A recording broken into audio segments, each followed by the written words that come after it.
Why, look at that handy red line. Could that be an arrow pointing to the next station along the shitty plot railroad? What's that on the ground? Is that the script?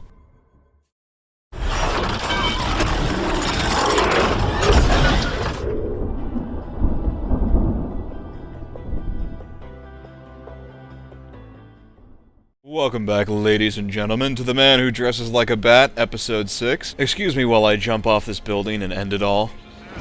The cops investigating this crime should have a relay station set up. It'll look like a mobile satellite dish, probably on a rooftop. Alright, so that's the tower we need to get to, and it looks like Barney, is the only one that's armed. So if we deal with him, the rest of this should be easy. Yeah, real heroes uppercut police officers. Oh, shit. Got him. And once again, the game won't let me ground pound him. Come on, I want to sit on his face. Oh, here we go. Teabag. Look at that perfect shot of the invisible wall. You know, I resent the fact that that wall is never there for me when I need it. But those immersion-breaking walls have been painstakingly added to every roof, cliff, or ledge in this game for the sole purpose of desperately trying to prevent gamers from being assholes. Good luck! Those men on the balcony, that could be my way in. What a shitcase. Penguin murdered Black Mask and his lady friend.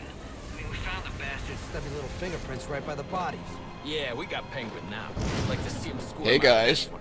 What you talking about? We got a tango! Oh, I guess they have an objection. Batman, master of the art of rhetoric.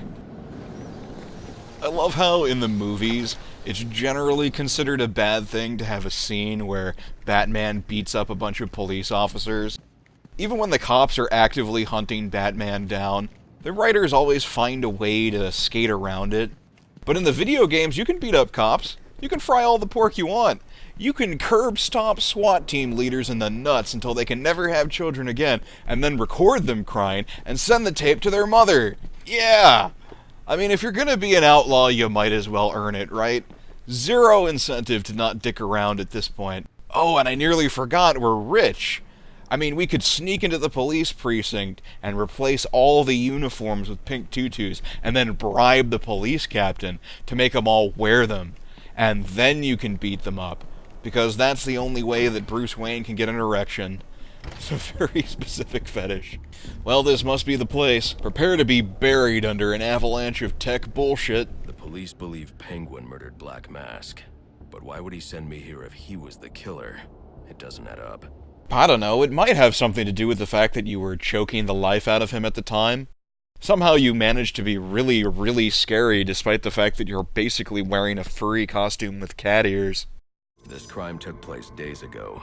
The fire and the exposure to the elements make identifying the victims difficult. The male victim is wearing a black mask, but I can't positively identify him as Roman Sionis without a DNA analysis.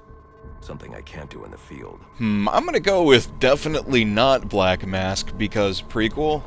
Ah, she's pretty cute. I wonder if she's still fresh. I can identify the female victim based on her fingerprints. Tiffany Ambrose, Roman Sionis' girlfriend, or one of them at least. She was no angel, long list of priors, but nothing to indicate she was the target here. Yeah, she looks like a hardened criminal. The fire spread as a result of a Molotov cocktail thrown into the room. It may have been intended to destroy evidence. You don't say. Man, whoever threw that cocktail must have been disappointed at how little the fire managed to destroy. I'd have thought one of those would have taken the whole building out. The shallow trajectory of the bullet suggests the shooter could be someone of Penguin's height. But the grooves on the floor suggest that the victim was killed by someone leaning back in a chair. Wow, the Molotov cocktail didn't even destroy the grooves in the floorboard. I don't know, maybe they thought Molotov cocktails were made with actual cocktail mix. This bullet was fired from a revolver. Ballistics analysis indicates a low angle of trajectory. The shooter could have been someone of Penguin's height, but the pattern in the gunpowder residue suggests the bullet was actually fired by someone lying on the ground. It's nice to know that Batman's ballistic analysis can't tell the difference between prone and short. There's only, what, 5 feet of difference between the two? These fingerprints are a match for the Penguin, but they're on top of the soot from the fire. The cops were right. Penguin was in the room, but these prints prove he was here after the murders were committed. If he didn't kill Black Mask, who did? How about the cops? He did kill the police captain. The only thing I know for certain is that Tiffany's shooter was lying on the floor. But why? And moreover, what does any of this have to do with clearing the bounty on my head? I mean, if Black Mask is actually dead, who do the assassins think is gonna pay them? Besides the victims, there were 2 other people in the room. Tiffany's shooter, and whoever was dragging the shooter. The location from which the male victim was shot may tell me more.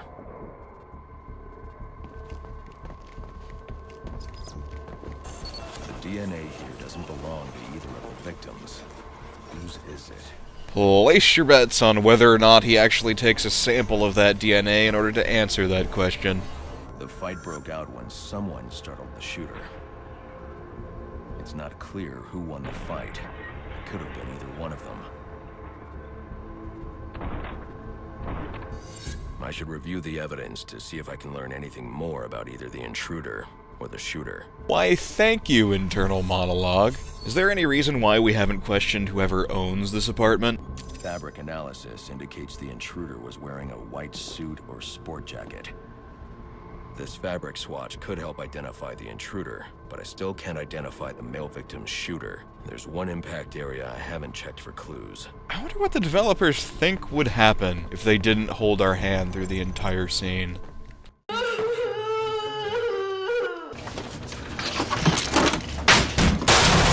Oh, there have been so many times I've wanted to do that.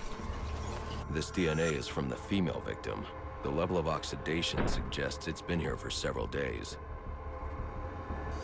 If I review the evidence, I may be able to find out what she was doing when she was attacked. Mustn't make joke about women in kitchen. Must resist. Why, look at that handy red line. Could that be an arrow pointing to the next station along the shitty plot railroad? What's that on the ground? Is that the script? She was sending text messages to Roman Sionis about someone named the Joker. Someone killed Black Mask, but this crime took place several days ago, and I saw Black Mask earlier tonight. So why am I even here? The only answers I have raise more questions. Who is the Joker? Could he be the entire reason the Arkham development team decided to make their next game a prequel after the ending of Arkham City? You decide. But the answer is yes. I need to match the DNA samples against the records in the National Criminal Database to identify who was in the room. So everybody in Gotham has their DNA on record. I guess the conspiracy theorists were right. Alfred, I need access to the National Criminal Database. Well, the only way to do that would be to infiltrate the Gotham City Police Department. Then that's where I'm going. Sir, you'd need to physically hack into their servers. If you insist on doing something that foolish, you'll need a powerful, non-lethal weapon. I recommend coming back here to pick up your concussion detonator. Not a bad idea. Ooh, now that concussion detonator sounds like fun. Question though, if the police already have everybody's DNA on record, how come they weren't able to solve this case themselves? I mean, are they really that stupid or are they just that corrupt? I guess we'll find out soon enough. Just one guy blocking the exit? Seriously? Ah, the heavy thudding noise of one man's scrotum colliding with another man's head. Eat your heart out, Call of Duty. Yeah, why don't we go straight back to the Batcave right now? I want to pick up that concussion detonator and ragdoll the entirety of the Gotham City Police Department.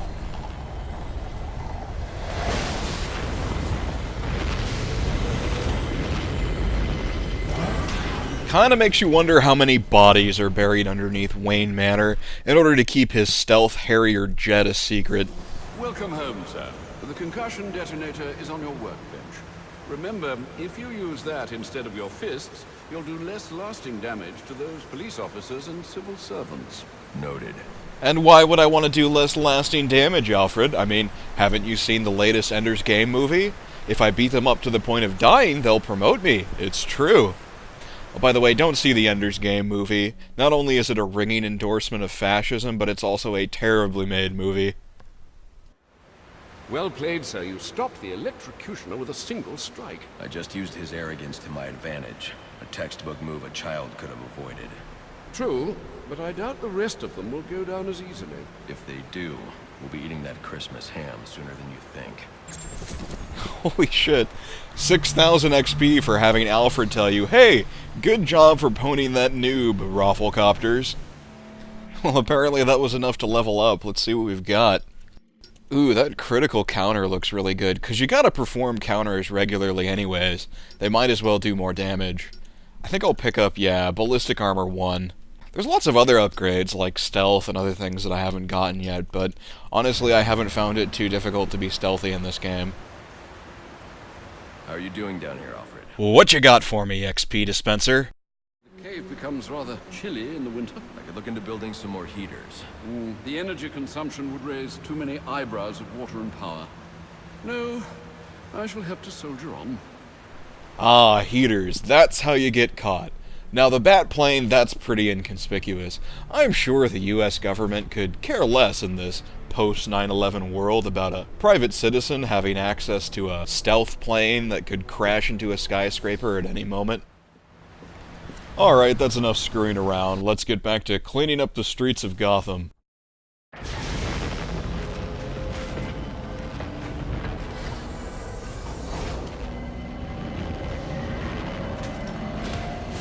Alright, so you probably remember from episode 2 that the Riddler has jamming towers set up all over Gotham City. Even after being hauled away to federal pound-me-in-the-ass prison, the towers are still up and running. And how they work mechanically is they prevent you from fast traveling to sections of the city in the Batplane. So in that sense they work a lot like the Eagle's perches in Assassin's Creed.